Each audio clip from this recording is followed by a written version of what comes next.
ప్రదేశ్లో ముఖ్యంగా కల్తీ నెయ్యి వివాదం చినికి చివరికి ఏటోబోయి రాజకీయ వివాదంగా మారి రాజకీయ నేతల ఇళ్ల మీద దాడులు, పరస్పర దాడులు ఇలా మారిపోయింది. అసలు ఏంటి ఈ కల్చర్, ఏంటి దీనికి కారణం ఏంటి, దీని ప్రభావం ఎలా ఉంటుంది? ఈ మూడు అంశాలకు సంబంధించి ప్రొఫెసర్ నాగేశ్వర్ గారు మన స్టూడియోలో ఉన్నారు. నాగేశ్వర్ గారితో మాట్లాడదాం. నాగేశ్వర్ గారు నమస్తే అండి. నమస్తే అండి. ఎస్, ముందుగా కొద్దిసేపటి క్రితమే నందినగర్ నుంచి సిట్ బృందం వెళ్ళిపోయింది. కేసీఆర్ సిట్ విచారణ ముగిసింది. అయితే నెక్స్ట్ మళ్ళీ పిలుస్తారా లేదా అనేది క్లారిటీ లేదు. ఎస్, ఏంటి అసలు అంటే తెలంగాణ రాజకీయాల్లో దాదాపు గత 10 సంవత్సరాల నుంచి కూడా ఫోన్ ట్యాపింగ్ అనేది ఒక ప్రధాన చర్చగా నడుస్తుంది. ఏంటి ఇది, ఎలా ఉండబోతుంది? యూ మేడ్ మీ పాపులర్ అని మలయాళంలో ఒక చాలా రోజుల కింద ఒక నాటకం ఉండే, అంటే నీవే నన్ను పాపులర్ చేశావని. బహుశా ఇప్పుడు కేసీఆర్ కూడా అదే పని చేస్తున్నట్టుంది కాంగ్రెస్ ప్రభుత్వం. So Revanth is making KCR popular. ఇప్పుడు కేసీఆర్ టార్గెట్ చేస్తూ కేసీఆర్ ఒక పెద్ద నేరస్తుడు అనే రీతిలో ప్రజెంట్ చేయాలని చూస్తున్నారు. కానీ సమస్య ఏంటి అంటే, ఒకటి ఈ టెలిఫోన్ ట్యాపింగ్ కేసు ప్రజలతో ప్రత్యక్ష సంబంధం ఉన్న కేసు కాదు. అంటే ప్రజల జీవితాలు, ప్రజలపైన ప్రభావము, డెమోక్రసీలో చాలా ప్రమాదకరమైన ధోరణి నిజంగానే ట్యాపింగ్ జరిగితే. నేను దాని ప్రాధాన్యతను తక్కువ అంచనా వేయడం లేదు. కానీ పబ్లిక్ పర్సెప్షన్ ఎలా క్రియేట్ అవుతుందో వాళ్ళకి సంబంధం ఉందా లేదా అనే దానిపైన ఆధారపడి ఉంటుంది. మీకు సంబంధం లేని అంశమైనప్పుడు అది ఎంత ప్రాధాన్యత కలిగిన అంశమైనా ప్రజలు దానిపైన రియాక్ట్ కారు. ఎందుకంటే ఇది ఎమోషనల్గా అన్యాయం అయిపోయిన దేశం అనేటువంటి ఇష్యూ కాదు కదా. మీకు ఇది మొదటి కారణం. రెండవ కారణం ఏంటంటే, ఆల్రెడీ ఇది ఫస్ట్ది అయిపోయింది. ఫస్ట్ సీరియల్ అయిపోయింది, కాళేశ్వరం సీరియల్. ఇంకా అది నిజంగా ప్రజలకు నేరుగా ప్రత్యక్ష సంబంధం ఉంది. ఎందుకంటే అన్ని వేల కోట్లు ఖర్చు పెట్టి కట్టిన ప్రాజెక్టు, ఆ ప్రాజెక్ట్ నిరుపయోగంగా మారింది అనే భావన. అలాంటి పరిస్థితుల్లో కూడా కాళేశ్వరం టెలిఫోన్ ట్యాపింగ్తో చూస్తే మోర్ లింక్డ్ టు పీపుల్. అయినా కూడా కాళేశ్వరం ఏమైంది, ఆఖరికి మొత్తం కొండను తవ్వి ఎల్కని పడతారంట చూడు. కొండను తవ్వి కేసీఆర్ అరెస్ట్ అనే వాతావరణం క్రియేట్ అయ్యి లాస్ట్కు తుస్సుమన్నది. బేకప్ అయిపోయాం. అది వ్యూహాత్మకమే కావచ్చు. అంటే బీజేపీ చేతిలో పెట్టి ఇప్పుడు కేసీఆర్ భుజాల పైన తుపాకి పెట్టి బీజేపీని కాల్చచ్చు. సో లేకపోతే రేవంత్ రెడ్డి ఎందుకు అరెస్ట్ చేయలేకపోతున్నాడని బీజేపీ వాళ్ళు మామూలు నానా గొడవ చేసేవాళ్ళు. కానీ ఏ వ్యూహాత్మకమైన ప్రజల దృష్టిలో ఏమవుతుంది, అంత ఏ సాగర్కి ఏం చేశారు అనే భావన రెండవ కాళేశ్వరం ఎపిసోడు ముగింపు పలికిన తీరు చూశాక ఈ టెలిఫోన్ ట్యాపింగ్ ఏంటి అనే క్వశ్చన్ వస్తుంది. రెండవది. మూడోది ఏంటి అంటే, థర్డ్ ఫ్యాక్టర్ ఏంటంటే, ఆల్రెడీ కాంగ్రెస్ ప్రభుత్వం వచ్చే 2 ఏళ్ళు అయింది. ప్రజల్లో ఎలాగూ ఎంతో కొంత అసంతృప్తి, ఈవెన్ జూబ్లీ హిల్స్ ఉప ఎన్నికలప్పుడు కూడా అసంతృప్తి కనిపించింది. కాంగ్రెస్ గెలవచ్చు చివరికి వచ్చే వరకు. అది పోల్ మేనేజ్మెంట్ ప్రభావం కావచ్చు, పొలిటికల్ మేనేజ్మెంట్ ప్రభావం కావచ్చు, లేదా బై ఎలక్షన్స్ కావడం వల్ల రూలింగ్ పార్టీకి ఉండే సహజ అడ్వాంటేజ్ కావచ్చు. ఇలాంటి అనేక ఫ్యాక్టర్స్ ఉన్నమాట నిజం.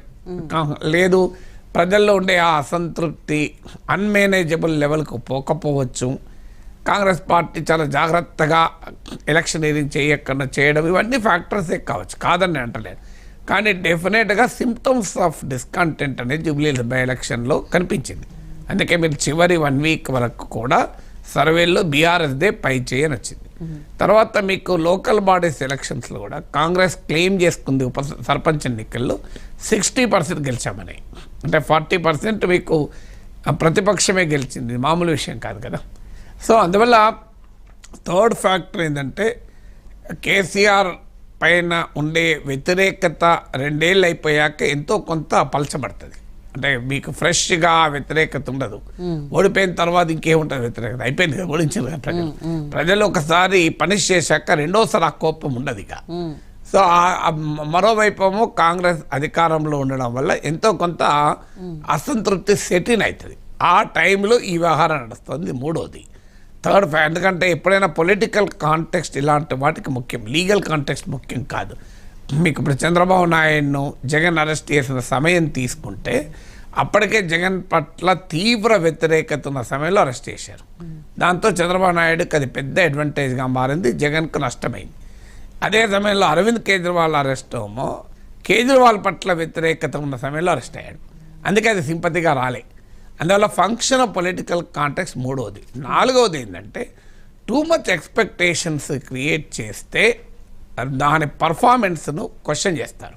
ఇప్పుడు ఎక్కడి దాకా మీకు కాళేశ్వరము, అలాగే ఇప్పుడు టెలిఫోన్ ట్యాపింగ్ ఎక్స్పెక్టేషన్ ఏ దాకా క్రియేట్ అయింది? అది ప్రభుత్వం కావాలని చేసిందా కాన్షియస్గా, లేదా ఈ hyper media, hyper social media ఏజ్లో పెద్ద ఎత్తున కేసీఆర్ ఏ క్షణమైన అరెస్ట్ కావచ్చు అనే రీతిలో మీరు బిల్డ్ చేస్తారు. ఒక్కసారి బిల్డ్ చేసిన తర్వాత ఏమి జరగకపోతే ప్రజలు ఎలాంటి రియాక్షన్ వస్తుంది, ఇదే ఉన్నదిలే అనుకుంటారు. ఐదవది ఏంటంటే టార్గెటెడ్ అటాక్స్ చేస్తే అది సింపతిగా మారే అవకాశాన్ని కొట్టిపారలేము. అయ్యో పాపం కేసీఆర్ ఇంకెంత కొడతారు, ఇంత మీకు కంటిన్యూస్గా ఎప్పుడైనా మీరు గమనించండి అజిత గారు, మోడీని అందరూ కలిసి అటాక్ చేస్తే ఆఖరి మోడీ హీరో అయ్యిండు, ట్రంప్ను అందరూ కలిసి అటాక్ చేస్తే ట్రంప్ హీరో అయ్యిండు, తెలంగాణ ఉద్యమ కాలంలో ఆ సీమాంధ్ర నాయకులు అందరూ వెళ్ళి కేసీఆర్ అటాక్ చేస్తే కేసీఆర్ హీరో అయ్యిండు. వైఎస్ జగన్ కూడా 2019లో అలాగే జరిగింది కదా. విపరీతంగా అటాక్ చేసేవారికి ఏమవుతుందంటే హీరో అవుతారు. పవన్ కళ్యాణ్ కూడా అంతే, విపరీతంగా వైసీపీలు అటాక్ చేస్తే 100% స్ట్రైక్ రేట్తో గెలిచాడు. సో ఇలా చంద్రబాబు నాయుడు విపరీతంగా అటాక్ చేస్తే 164 సీట్లతో గెలిచాడు. సో అందువల్ల టూ మచ్ ఆఫ్ టార్గెట్ వల్ల ఏమవుతుందంటే వెంబడించి వేటాడి అటాక్ చేస్తే ఎప్పుడు కూడా అధికారంలో ఉన్నవారు, అధికారంలో లేనివారు, మన సమాజం యొక్క లక్షణం ఏంటంటే బలవంతుడు బలహీనుడు. మీరు గమనించండి, కారు బండి కొట్టుకుంటుంది, తప్పు బండి వాందైనా ప్రజలు కారు మీద పడతారు. బండి సైకిల్ గుద్దుకుందనుకో, తప్పు సైకిల్ వాడైనా మీకు ఏమవుతుంది, బండి మీద పడతారు జనం. అందువల్ల మన సమాజంలోనే ఆ క్లాస్ యాంగిల్ ఉంటుంది. సో ఇప్పుడు బలవంతుడు ప్రభుత్వము కాంగ్రెస్ రేవంత్ రెడ్డి, బలహీనుడు ఓడిపోయి కేసీఆర్ ఉన్నాడు. సో అది 5th ఫ్యాక్టర్గా ఉంటుంది. 6th ఫ్యాక్టర్ ఏంటంటే కేసీఆర్ ఓడిపోవచ్చు, కానీ ఆయన ఉన్న ఆ స్టేచరు ఓటమితో పోదు కదా. ఇప్పుడు జగన్ చేసిన తప్పదే, చంద్రబాబు నాయుడుకి ఎప్పుడైతే 23 సీట్లు వచ్చాయి అయిపోయింది, చంద్రబాబు నాయుడు స్టేజ్ అనేది పడిపోయింది అనుకున్నాడు. ఆయనకన్నా అసెంబ్లీలో అవమానించారు, అరెస్ట్ చేశారు, బాగా అటాక్ చేశారు. ఏం జరిగింది? ప్రజలు యాక్సెప్ట్ చేయరు. ఎందుకు యాక్సెప్ట్ చేయాలంటే జగన్మోహన్ రెడ్డి వయస్సు, చంద్రబాబు నాయుడు వయస్సు, జగన్మోహన్ రెడ్డి సీనియారిటీ, చంద్రబాబు నాయుడు సీనియారిటీ, జగన్కున్న పొలిటికల్ స్టేచరు, చంద్రబాబుకున్న పొలిటికల్ స్టేచర్లో తేడా ఉంది. సో రాజశేఖర్ రెడ్డితో కలిసి పనిచేసిన నాయకుడు కదా తండ్రితో, ఆ పొలిటికల్ స్టేచర్ ఏమవుతుందంటే ప్రజలు వ్యతిరేకించడం వేరు, ఓడించడం వేరు. కానీ ఓడిపోయినంత మాత్రాన ఒక వ్యక్తి స్థాయి పడిపోదు పూర్తిగా. ఇప్పుడు మీకు కేసీఆర్ ఓడిపోవచ్చు, కేసీఆర్ పైన ఓటమి కూడా కేసీఆర్ యాటిట్యూడ్ పైన తీర్పు తప్ప పర్ఫార్మెన్స్ పైన కాదు. మీకు ఆ ఎలక్షన్ రిజల్ట్ మనం జాగ్రత్తగా గమనిస్తే కేసీఆర్ స్వభావాన్ని వ్యతిరేకించారు, ఎవరికి దొరకడు, ఫ్యామిలీ క్రంటెడ్ పాలిటిక్స్ ఇట్లాంటివి కదా. సో ఏమవుతుందంటే కేసీఆర్ స్టేచర్కి ఉంటుంది కదా. పర్సనల్ సమాజం ఒక వ్యక్తిని గౌరవించే విషయంలో, వ్యక్తిని చూసే విషయంలో భిన్నమైన కోణాలు ఉంటాయి. ఒక కోణం కేసీఆర్ యాటిట్యూడ్పై వ్యతిరేకత, కేసీఆర్ వివిధ అంశాల మీద. అదే సమయంలో కేసీఆర్ తెలంగాణ తెచ్చిన నాయకుడు, 10 ఏళ్ల పాటు తెలంగాణకు నాయకత్వం వహించిన వాడు, ఈ ఫ్యాక్టర్స్ కూడా ఉంటాయి. ఇప్పుడు ఏమవుతుందంటే టూ మచ్ అటాక్ చేస్తే మీరు ప్రభుత్వం అనుకునే ఒక ఫ్యాక్టర్ పోయి ఇంకో ఫ్యాక్టర్ చేస్తుంది. సో మీరు ఎప్పుడైనా చూడండి, రేవంత్ రెడ్డిని కేసీఆర్ టార్గెట్ చేసి అటాక్ చేశాడు, కొడంగల్లో ఓడించాడు, ఎంబడబడ్డాడు, మీకు ఓటుకు నోట్ అన్నారు, చెంచల్గూడ జైల్లో పెట్టాడు, అసెంబ్లీని సస్పెండ్ చేశాడు. ఏమైంది? రేవంత్ రెడ్డి ముఖ్యమంత్రి మరణించాడు. సో అందువల్ల ఈ 6 కారణాల రీత్యా కాంగ్రెస్ ప్రభుత్వం మేకింగ్ కేసీఆర్ పాపులర్. 7వది ఏంటి? ఇప్పుడు కాంగ్రెస్ ఏం చెప్పదలుచుకుంది? కేసీఆర్ పని అయిపోయింది, కేసీఆర్ యుగం అయిపోయిందని. కానీ రోజు కేసీఆర్ చెప్పమే కదా. మీకు ఇప్పుడు సిమిలర్ ఎగ్జాంపుల్ మీకు ఆంధ్రప్రదేశ్లో 2019 వరకు మీరు జగన్ పని అయిపోయింది అని చెప్పారు. సో జగన్ రోజు జగన్ పని అయిపోయిందని చెప్పారు, ప్రజలకు జగనే గుర్తుంది, అయిపోయిందని మర్చిపోయారు. తర్వాత 19 to 24 చంద్రబాబు నాయుడు పని అయిపోయింది, చంద్రబాబు నాయుడు ఇంకెక్కడా అన్నాడు. ఆ అయిపోయిందన్న పదాన్ని మర్చిపోయారు, చంద్రబాబునే గుర్తుంచుకున్నారు. ఇప్పుడు మళ్ళీ టీడీపీ కూటమి వల్ల మళ్ళీ అదే తప్పు చేస్తున్నారు. రోజు జగన్ అయిపోయింది అనుకుంటేనే మళ్ళీ జగన్. చిన్నప్పుడు మా అమ్మ పిండి కాదురా రవ్వ, పిండి కాదురా రవ్వ, పిండి కాదురా రవ్వ పట్టించుకురా అని చెప్పేది. మేము మర్చిపోయి పిండి పట్టించుకొని వచ్చాము.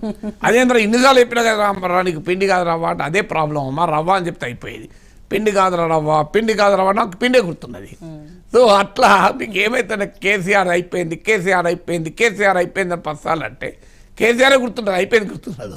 కమ్యూనికేషన్లో చాలా ఇంట్రెస్టింగ్ డైమెన్షన్. నెగిటివ్ మేనిఫెస్టేషన్ అవుతుంది. మీరు అయిపోయిందని మీరే చెప్తూ మళ్ళీ మర్చిపోకుండా రోజు మీరే అటాక్ చేస్తే ఎట్లా మర్చిపోతారు జనం?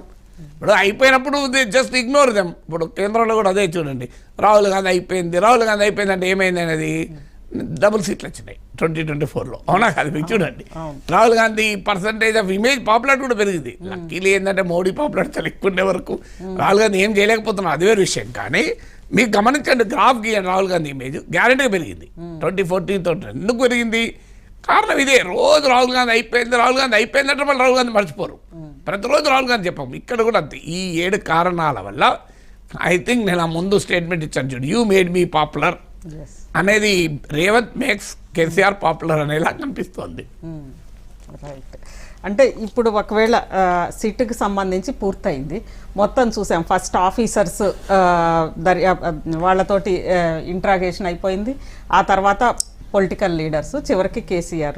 ఏమవుద్దంటారు? నివేదిక ఎలా వచ్చే అవకాశం ఉంది? ఒకవేళ వచ్చినా కేసీఆర్ మీద చర్యలు తీసుకునే లా పర్మిట్ చేస్తుందా? లా ఇలాంటిది లాతో సంబంధమే లేదు. This is not a legal question. మన దేశంలో క్రిమినల్ జస్టిస్ సిస్టంలో ఎవరినైనా అరెస్ట్ చేయొచ్చు. Arresting a person is not conviction. Arrest వేరు, కన్విక్షన్ వేరు. కన్విక్షన్ అంటే శిక్ష పడడం. విచారణ సమయంలో జైల్ ఈజ్ అరెస్ట్ అనేది లాస్ట్ రిసార్ట్ ఉండాలి. అసలు ప్రేమా ఫేసి కేసు లేకుండా అరెస్ట్ చేయకూడదు. అది కూడా అరెస్ట్ చేసిన bail is a rule, jail is an exception. ఇవన్నీ సుప్రీంకోర్టు అనేక సార్లు చెప్పింది. ఎందుకంటే తీసుకొచ్చి జైల్లో పెట్టడం అనేది రైట్ టు లిబర్టీని హరించడం. రైట్ టు లిబర్టీ అని మన దేశంలో ఫండమెంటల్ రైట్. అది right to liberty is part of right to life. అందువల్ల నేరస్తులకు కూడా ఫండమెంటల్ రైట్స్ ఉంటాయి మన సమాజంలో.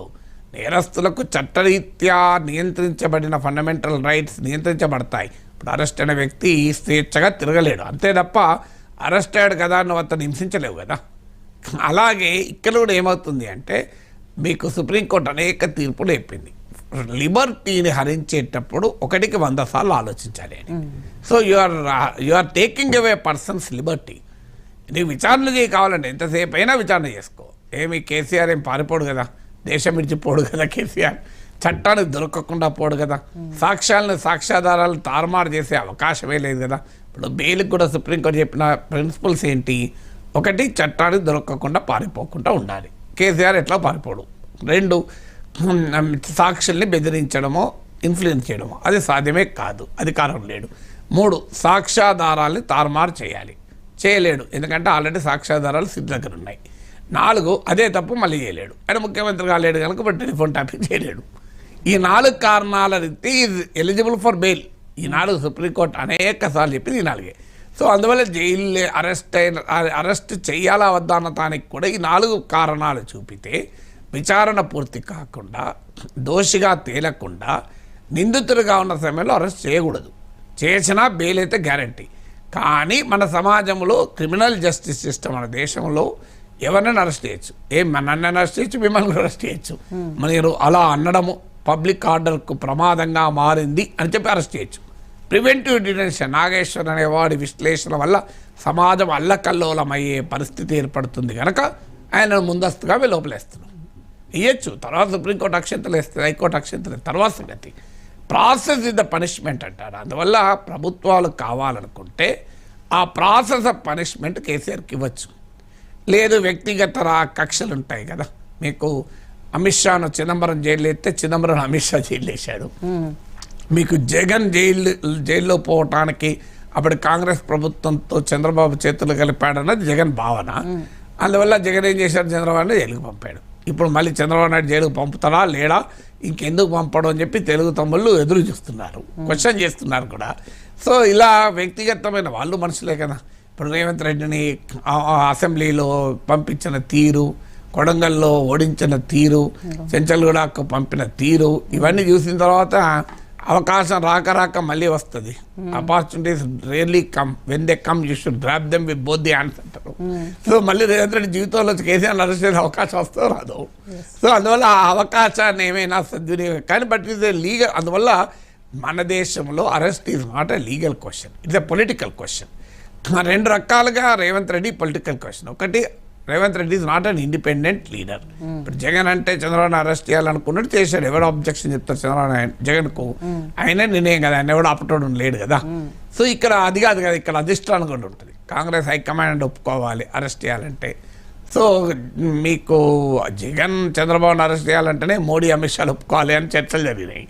సో ఇప్పుడు ఇక అధిష్టానం అనుమతి లేకుండా రేవంత్ చేయగలడా? తర్వాత మీకు క్యాబినెట్లో కూడా భిన్నాభిప్రాయాలు ఉండకూడదు. అన్నిటికీ మించి పొలిటికల్గా ఇది లాభమా నష్టమా అనే బేరీ చేసుకుంటారు. సో అందువల్ల నేను అదే ఇది 7 రీజన్స్ నేను ఇంతకుముందు చెప్పాను, యూ మేడ్ బి పాపులర్. 8వ రీజన్ ఏంటంటే అల్టిమేట్గా ఏముండదు ఇలాంటి కేసుల్లో ఏమీ కాదు. మీకు ఇప్పుడు చంద్రబాబు నాయుడు కేసు మనం చూసాం, ఓటుకున్నట్టు. అందులో అందరి కళ్ళ ముందు కనబడ్డది కదా, రేవంత్ రెడ్డి డబ్బులతో దొరికాడు, అవునా కదా? చంద్రబాబు నాయుడు వాయిస్ ఉంది అక్కడ, అదేమి ఫోరెన్సిక్ అనాలిసిస్ చేస్తే ఆయనదా కాదో తెలుస్తుంది. అవర్ పీపుల్ బ్రీఫ్డ్ మీ అన్నాడు కదా. సో మనందరికీ తెలుసు చంద్రబాబు నాయుడు వాయిస్ అని, ఫోరెన్సిక్ అనాలిసిస్ తేలాలి. బట్ ఎందుకు ఏం చేయలేకపోయాడు కేసీఆర్? ఏమి చేయలేకపోయాడు కదా. అంటే మన చట్టము లా ఈజీ కాదు ఇలాంటి కేసులు తేలటానికి. ఇప్పుడు అది పెద్ద నేరమే, నేను కాదంటలేదు. టెలిఫోన్ ట్యాపింగ్ ఇది బిగ్ నేరం, ఇది right to privacy, the fundamental right. కానీ అది లీగల్గా కన్విక్షన్కి వెళ్తుందా, అది కూడా చీఫ్ మినిస్టర్కే వెళ్తుందా? ఇలాంటి నిర్ణయాలు చాలా మటుకు ఆన్ పేపర్ ఉండవు, ఏదో ఓరల్గా ఆదేశాలు ఇస్తారు. సో విధేయులైన అధికారులు అమలు చేస్తారు. దానికి ఇప్పుడు క్రిమినల్ కల్పబిలిటీని ఎస్టాబ్లిష్ కావాలి కదా. కేసీఆర్ చేయించినా అనుకుందాం, చేయించినా కూడా దొరకాలి కదా. దొరకడం చేయించుతారు, అంత తెలియకూడదు కాదు కదా కేసీఆర్కు రాజకీయాలు అంత అనుభవం ఉందని చుట్టూ వాళ్ళు చెప్పరా? లేదా రిటర్న్గా సంతకం పెట్టి నువ్వు టెలిఫోన్ ట్యాపింగ్ అన్నీ చెయ్యి అని లిస్ట్ ఆయన మీద సర్టిఫై చేసి పంపుతారు. అంత అమాయకుడా కేసీఆర్? ఒకవేళ ఉన్నా కూడా ఓరల్గా చెప్తారు. ఇలాంటివన్నీ ఓరల్గా జరుగుతాయి. ఓరల్ ఆదేశాలు ఏమైతుంది అంటే నెంబర్లు ఇచ్చారు సంతోష్ రావు తోటి, ఎవరిచ్చిన సంతోష్ రావు పర్సనల్ తీసుకుపోయిస్తారా? ఇవాడికి ఇవన్నీ ఎట్లుంటుందంటే ఆన్ పేపర్ దొరకాలి కదా. ఇప్పుడు చట్టం ప్రకారం నేరస్తుడే కావచ్చు, కానీ ఎవిడెన్స్, మన దేశ చట్టాలు ఏం చెప్తాయంటే ఎవిడెన్స్ ఉండాలి. సో ఎవిడెన్స్ ఇప్పుడు క్రిమినల్ కల్పబిలిటీ కేసీఆర్ది ఎస్టాబ్లిష్ కావాలి. మీకు అనిపించవచ్చు, నాకు అనిపించవచ్చు, అందరు కనిపించవచ్చు, కానీ అల్టిమేట్గా చట్టానికి కనిపించాలి, కోర్టులకు కనిపించాలి కదా. సో అందువల్ల ఇది ఆఖరికి నా అంచనా ఏమీ కాదు. ఆ పెద్ద పెద్ద అవినీతి కేసులు ఏమవుతాయి? ఇప్పుడు జగన్మోహన్ రెడ్డి మీద 1,00,000 కోట్ల అవినీతి కేసులు ఉన్నాయి. అంటే disproportionate income to known sources. ఏమైంది జగన్మోహన్ రెడ్డికి? 16 నెలలు జైల్లో ఉన్నాడు కానీ ఏమన్నా అయిందా ఇంతవరకు? ఈ సిబిఐ ఈడీ ఏమైంది చెప్పండి నాకు. సో 16 నెలలు జైల్లో ఉన్న కూడా ఏం కాలే. ఇట్లా ఏమవుతుంది మన దేశంలో? ఇప్పుడు మీకు 5 ఏళ్ళ UPA 2లో ఎన్ని కుంభకోణాలు చర్చ జరిగింది? 2G కుంభకోణం, టెలికాం కుంభకోణం, కామన్వెల్త్ క్రీడల కుంభకోణం, అసలు బొగ్గు కుంభకోణం అన్ని జరిగింది. ఎవరు అరెస్ట్ అని చెప్పండి కాంగ్రెస్ నాకు? ఏ నాయకుడు వారం రోజులు జైల్లో ఉన్నాడు చెప్పండి? National herald case, Rahul Gandhi, Sonia Gandhi రోజు తిప్పుతారు. ఏమైంది? వీళ్ళు అరెస్ట్ చేస్తారా? సో అందువల్ల పొలిటికల్ క్వశ్చనే కాదు, అసలు అరెస్ట్ చేయడం కూడా అంత సులభం కాదు. అరెస్ట్ చేసిన ఎక్కువసేపు జైల్లో ఉంచడం సులభం కాదు. ఇంకోటి, మన దేశంలో అరెస్ట్ అయితే ప్రజలు అసహించుకుంటున్నారా? అవినీతి కేసులు అరెస్ట్ అయితేనే జగన్మోహన్ రెడ్డి 151 సీట్లు ఇచ్చిన ప్రజలు. అవే అవినీతి కేసులు కదా, ఇట్లాంటి కేసులు కూడా కాదు కదా. మరి ప్రజలు ఎవరు అట్లా దాన్ని సీరియస్గా తీసుకుంటారు నాకు అర్థం కాదు. సో అందువల్ల పొలిటికల్లీ ఫుటైల్ ఎక్సర్సైజ్ అవుతుందేమో అన్న అనుమానం. ఏమవుతుంది? ఏమీ కాదు, లాస్ట్కు ఏమీ కానప్పుడు ప్రజలు ఏంటి ఇదంతా ఏం పర్లేక పని అంటారు. ఇప్పుడు అందువల్ల ఇవన్నీ ఏంటంటే మీకు ప్రాసెస్ పనిష్మెంట్ 4.5 గంటలు మనం అనుకుంటాం 4.5 గంటలు కేసీఆర్ను విచారించారని. మీకు తెలుసు, నాకు తెలుసు, 4.5 గంటలు విచారిస్తారు. ఏముంటాను విచారించడానికి? నార్మల్ ముచ్చట పెట్టుంటారు. కేసీఆర్ ఏమన్నా టిఫినో టీనో ఇస్తే అయి ఉంటారు. చాలా లోపలి పోయిన బయటకు వచ్చిండ్రు. ఇప్పుడు ఆపరేషన్ 10 గంటలు జరిగింది అంటారు కదా, 10 గంటలు ఆపరేషన్ జరగదు. లోపలికి తీసుకెళ్ళి డ్రెస్సింగ్ చేసి అనస్థేషియా ఇచ్చి చాలా లాస్ట్కు డాక్టర్ వస్తాడు, వచ్చి వెళ్ళిపోతారు. తర్వాత కుట్లేసి తర్వాత మళ్ళీ కొంతసేపు అబ్జర్వేషన్లో పెట్టి తర్వాత బయటకు వస్తారు, అవునా కదా? ఇది కూడా అంతే, ఇది కూడా అంతే. ఆ లోపల మనకి ఏం జరిగింది, 4:30 గంటలు కేసీఆర్ను నిరాటంకంగా ప్రశ్న వేసి చెప్పుకుంటూ పోయి అడుగుతున్నా, మీరు నేను మాట్లాడుకున్నట్టు ఉంటుందా చెప్పండి. మధ్యలో కొంతసేపు కేసీఆర్ వెళ్ళి నేను ఇంత వాటర్ తాగస్తా అనొచ్చు, కొంతసేపు టీ తాగండి అనొచ్చు. ఇదంతా చాలా జరుగుతుంది. వీళ్ళంతా అధికారులు ఏమి కేసీఆర్కి ఏమన్నా అగర్భ శత్రువుల వాళ్ళంతా ఆయన దగ్గర పనిచేసిన వాళ్ళు కారా వాళ్ళు. కేసీఆర్ ముఖ్యమంత్రిగా ఉన్నప్పుడు సిట్లో ఉన్న అధికారులంతా ఆయన దగ్గర పనిచేసిన వాళ్ళు, వీళ్ళేమి ఏలియన్స్ కాదు కదా. సో ఇదంతా మనకు తెలియదు ఏముంటుంది. ఇవన్నీ 4:30 గంటలు మన మీడియా 4:30 గంటల పాటు నందిని హిల్స్లో కేసీఆర్ విచారణ. ఏముంటుంది విచారణ? అలా ఏమున్నది విచారణ? 100 క్వశ్చన్లు రాసుకొస్తారు, వాళ్ళు చెప్పదలు కూడా చెప్తారు, చెప్పదలు నాకు తెలియదు, గుర్తులేదు, నాకు గుర్తే లేదు, అన్నీ నేను చూస్తాను అంటాడు. నాకేం తెలుస్తుంది రాబాయి మీరు ఏం పడే మాట్లాడతారంటాడు. సో ఏమీ కాదు, లాస్ట్కు ఏమీ కాదు. దానికి ఇంత వేస్తే జనం పిట్ట కూతగనం అన్నట్టు ఉంటుంది. కేసులో తేలేది కొంచెం, నువ్వు కూత ఎక్కుంటే పిట్ట కొంచెం కూతగనంలాగా, కేసులో తేలేదేమో కొంచెం, కూతనేమో ఘనం. ఈ కూతలు మనం ఎన్నిసార్లు చూడలేదు. మన ఇప్పుడు డ్రగ్స్ కేసులో ఒకరి తర్వాత ఒకరు సినిమాలను పిలుచుడు, లైవ్లు, ఇక మీకైతే పండుగ టీవీ ఛానల్స్కి అయితే. సో పలానా యాక్టర్ ఏ క్షణంలోనైనా ఇంటి నుంచి బయలుదేరొచ్చు, బయలుదేరిన తర్వాత జూబ్లీ హిల్స్ పోలీస్ స్టేషన్ రావడానికి 20 నిమిషాలు పడుతుంది. మా ప్రతినిధి జూబ్లీ హిల్స్ పోలీస్ స్టేషన్లో ఉన్నాడు. ఇది మీరు ఎన్ని లైవ్లు నడుపుంటారు ఇప్పుడు? ఎవరికి ఏమైంది చెప్పండి నాకు, ఎవరన్నా ఎవరు జైలు వెళ్ళరా?